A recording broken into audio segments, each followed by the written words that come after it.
La Fresh Morning. La Fresh Morning. Avec Jean-Paul ce matin sur les 104.5. Jean-Paul, bonjour. Bonjour la fraîche. Comment tu vas? Ça va très Tu as la forme? Ça oui. Alors, l'actualité internationale est marquée par quoi? Eh bien, elle est marquée par la décision prise par Boris Johnson, le Premier ministre britannique. Finalement, Jean-Paul. On a quel niveau avec ces gars-là? Non, là, je ne parle pas du Brexit. Je vais parler du premier accord Brexit, post-Brexit, que Boris Johnson entend signé non pas avec les États-Unis mais plutôt avec la Chine pour l'utilisation de la technologie de Huawei pour la 5G en Angleterre. Il faut savoir que depuis plusieurs mois, il y a une âpre bataille entre la Chine et les États-Unis justement sur l'utilisation de ces outils de nouvelles technologies de l'information et de la communication. D'autant plus que le vice-président de Huawei, qui est la fille, le président de Huawei pour les États-Unis et le Canada, qui est la fille du fondateur du groupe, est encore entre les mains de la justice américaine, qui l'accuse d'intelligence et d'intelligence avec l'ennemi et surtout d'espionnage. Alors, pourquoi est-ce que les Britanniques ont décidé d'utiliser la technologie Huawei pour la 5G? Tout simplement parce que c'est la seule disponible. Il faut savoir que même si les Américains font tout pour empêcher, pour essayer de mettre la pression sur leurs alliés, de ne pas utiliser la technologie 5G, il y a un fait qui est là, c'est qu'il n'y a pour le moment aucun autre groupe, qu'il soit américain ou non, qui ait un niveau de maîtrise de cette technologie-là à ce jour. Et donc, les pays qui veulent utiliser cette technologie-là aujourd'hui sont obligés d'aller vers la Chine et particulièrement vers Huawei, parce que Huawei, depuis plus d'une décennie, est le premier constructeur mondial de matériel en télécommunication. Donc aujourd'hui, Boris Johnson a certainement écouté la voix des opérateurs dans le secteur qui lui ont dit que c'est bien beau que les Américains demandent que l'on n'utilise pas la technologie de Huawei, mais si on utilise, qu'est-ce qu'on va utiliser comme technologie alternative qui soit d'abord à un coût qui soit abordable et qui soit aussi de bonne qualité que celle de Huawei. Or, en ce jour, les Américains n'ont pas d'alternative à Huawei. Et donc, les pays qui savent que, la lutte pour le développement économique passe par une maîtrise des nouvelles technologies de l'information et de la communication, il ne faut pas oublier que Londres, par exemple, c'est la deuxième place financière au monde. Et donc, les banques, que ce soit les groupes financiers ou les entreprises qui travaillent dans le secteur de la haute finance, utilisent énormément la technologie Huawei parce que c'est grâce à elle qu'ils véhiculent des informations, des milliards d'informations à la seconde chaque jour. Et donc, pour ne pas perdre l'avantage qu'ils ont ou l'avance qu'ils ont par rapport à certaines autres villes, il faut maintenir cette avance-là en ayant du matériel de pointe. Et donc, pour cela, ils sont obligés à ce jour de n'utiliser que le matériel de Huawei parce qu'il n'y a pas d'autre alternative en termes de qualité et en termes de coût. Et donc, c'est une mauvaise nouvelle pour Donald Trump, mais il doit s'y attendre puisque, évidemment, même s'il a décidé que Huawei, le matériel de Huawei ne sera pas utilisé aux États-Unis pour la 5G, n'empêche que plus de 70% de l'ensemble du patrimoine de tout ce qui concerne les serveurs et autres en matière de télécommunications aux États-Unis est de fabrication chinoise et de la marque Huawei. Et donc, les entreprises américaines sont malheureusement prises au piège par cette décision gouvernementale de Donald Trump de ne pas de mettre un terme à la coopération avec Huawei parce qu'ils considèrent que Huawei utilise ces équipements-là pour collecter des données concernant aussi bien les particuliers que les entreprises américaines. Et donc, à ce titre-là, c'est quasiment de l'espionnage, mais cela, ce n'est pas nouveau non plus. On se rappelle de l'affaire Edward Snowden qui avait dit que justement les 5 grands du numérique américain, donc Google, Apple, Facebook et Amazon, faisaient exactement la même chose. Le gouvernement américain, la NSA, lorsqu'elles avaient besoin d'informations concernant un utilisateur de ces nouvelles technologies-là, que ce soit une entreprise, un homme politique, quel qu'il soit dans le monde, ces 5 entreprises étaient sommées de transmettre ces données-là au gouvernement américain. Donc, en la matière, évidemment, les Américains ne constituent pas un exemple de vertu. Et donc, c'est de bonne guerre, mais il y a malheureusement un fait qui est là. C'est soit on dit que l'on refuse cette technologie Huawei et donc il faut utiliser nos technologies, soit on essaie de négocier avec Huawei, c'est-à-dire qu'on dit bon, on veut bien utiliser vos technologies, mais on voudrait que vous enlevez telle capacité, ou bien que vous nous garantissiez que vous n'allez pas utiliser les datas qui sont là, donc ces données numériques là, à des fins autres que celles pour lesquelles, évidemment, ce matériel-là, nous l'utilisons. Donc, les fins hautes, c'est quoi? C'est le renseignement, l'espionnage, c'est évidemment tout ce qui concerne la lutte, enfin l'intelligence économique, c'est comme ça qu'on appelle ça, l'intelligence scientifique.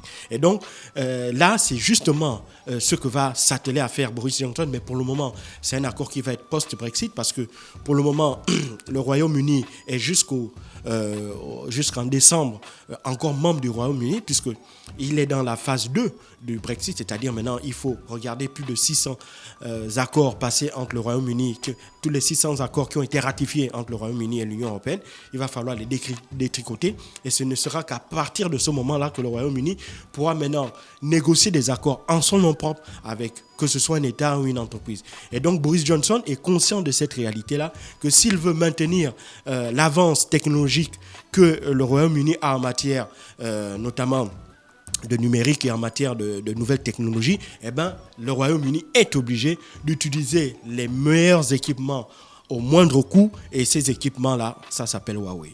D'accord, Jean-Paul. Et je voulais te demander du côté du coronavirus, ça avance? Bon, la difficulté avec le coronavirus, c'est que les Chinois ont joué franc jeu avec la communauté internationale et avec l'OMS. Dès lors qu'ils ont constaté une anomalie, ils l'ont immédiatement révélé aux autorités de l'OMS. C'est important parce qu'il ne faut pas oublier que l'actuelle directrice générale de l'OMS est chinoise. Donc ça, c'est la première chose. La deuxième chose, c'est que rapidement, ils ont pu séquencer le gène de ce coronavirus-là. Parce que c'est un virus que l'on n'avait encore jamais vu. Et donc pour pouvoir comprendre comment est-ce que le virus, une fois inoculé, comment est-ce qu'il attaque l'organisme. Et ça, c'est aussi la deuxième phase par laquelle le gouvernement chinois est passé. Maintenant, la troisième phase, c'est évidemment de trouver un médicament. C'est un coronavirus qui est particulièrement virulent, en ce sens qu'il se transmet par les comment on appelle ça, par les voies nasales, donc par l'air, c'est-à-dire que on pustule par les pustules, je sais pas comment on appelle ça, quand on parle et puis le virus sort, et donc une fois que l'on respire, mais pour inoculer le virus, il faut être à moins d'1 mètre de la personne qui a la maladie. Donc au-delà d'1 mètre, la probabilité d'attraper ce virus-là est moindre.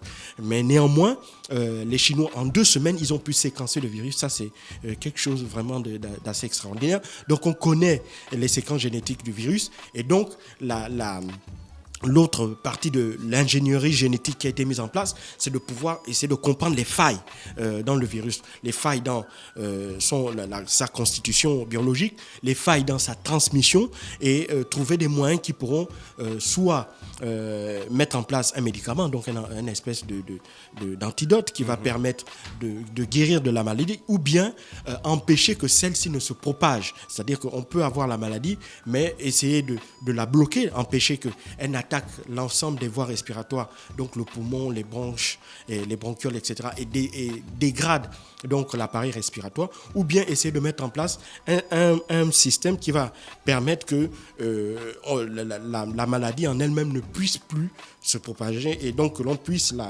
la circonscrire. Il faut savoir que la ville de Wuhan, qui est la ville dans laquelle on a découvert ce coronavirus-là, a été placé en quarantaine depuis déjà pratiquement 2 semaines.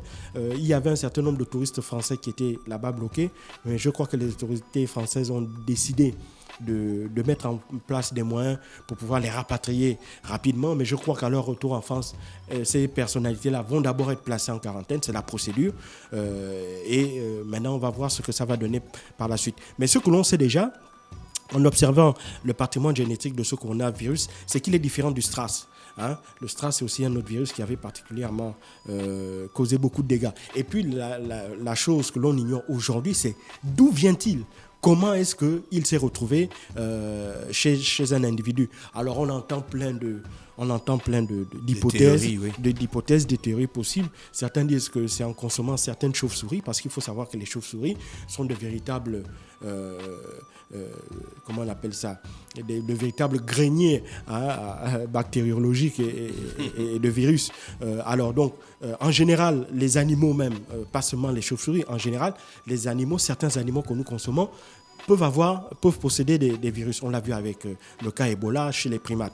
Mais techniquement, le virus en lui-même, il est tué lors de la cuisson de la maladie. Et donc, on sait que ce n'est pas au moment de la cuisson, c'est pas au moment où on mange cette viande-là que le virus se propage. Mais c'est certainement au moment où on manipule la viande, lorsque l'animal est mort, lorsqu'on le découpe, etc. Donc, on manipule la viande, on touche le sang, on touche un certain nombre de fluides qui sont dans le corps de l'animal. Et c'est à ce moment-là que, évidemment, soit par les voies nasales, soit par les pores de la peau, le virus peut certainement être transmis. Mais pour ce qui concerne ce coronavirus, on l'ignore encore. Il faut déjà que l'on essaie de trouver l'origine, quel est le type d'animal qui porte ce virus-là de manière naturelle et qui, au contact de l'homme, aurait pu le lui transmettre. Ça, c'est l'autre bataille à laquelle sont confrontés aussi bien la communauté scientifique que les autorités sanitaires chinoises. Merci Jean-Paul qui est avec nous ce matin sur les 104.5 Urban FM, la station urbaine dans le Da Fresh Morning, le réveil matinal le plus haut de la capitale sur la radio. La plus haute de la capitale, restez connectés. Enfin, un tour en musique avant de retrouver Gina. Il y a encore une bonne séquence musicale qui arrive avec Virtual DJ. Da Fresh Morning.